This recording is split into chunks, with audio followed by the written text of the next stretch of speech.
It's the Ram Man. Hey guys, what's going on? In this video, we're doing our final upgrade to this build. We're swapping out the i5 2500K with the 3770. Now this is a great CPU, runs for about $90 on eBay used, and it performs very well.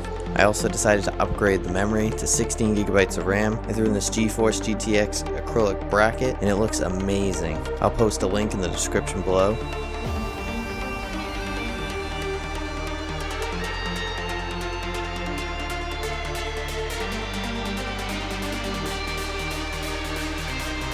It's time to power up. Let's go.